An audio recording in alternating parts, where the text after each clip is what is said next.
I'm Sister Callista Roy, Professor Nurse Theorist at the William F. Cannell School of Nursing, Boston College.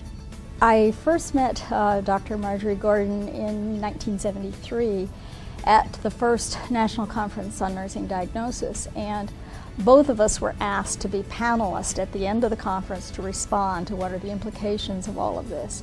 She caught an idea at a time where the very thought of trying to figure out the phenomenon of nursing, what it is we're trying to look at, what nurses are dealing with in practice, what we're studying in research, and putting some order into that, and looking at how then we communicate that language to others. She began this work when computers were just starting, and now this is the basis for the electronic medical record. So I think she's a role model for all of us.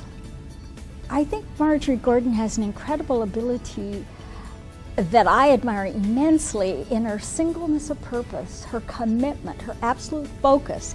If she is teaching, if she is mentoring students, if she is answering a call to another country to start another project, whatever, she is constantly raising the standards of the clarity of what we're trying to say, of giving a voice to nursing. What is it that we're about?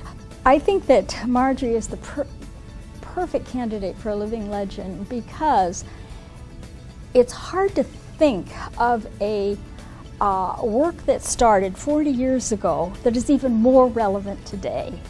And the very idea that she has been able to literally, around the globe, every continent, every inhabited continent, her books are there. They're in 10 to 15 languages in 40-some countries, and she's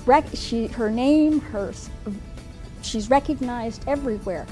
But the fact is, the reason is because that work has been used to develop the standards of practice. This is a nurse through and through, and a nurse who is committed to knowledge-based practice, that the good of the health of our society depends upon her doing just that thing, whatever it is, finishing this book, finishing that consultation. She really lives it as a mission. It's a great day when we can recognize people who have made these accomplishments and begin to see them in perspective, you know, right now, to recognize how much this has meant to us, and to know that it doesn't come out of thin air, but it comes out of daily commitment and hard work. And then this year has chosen her. It's just exciting for all of us. I think it's good for nursing that we recognize it, that we celebrate it.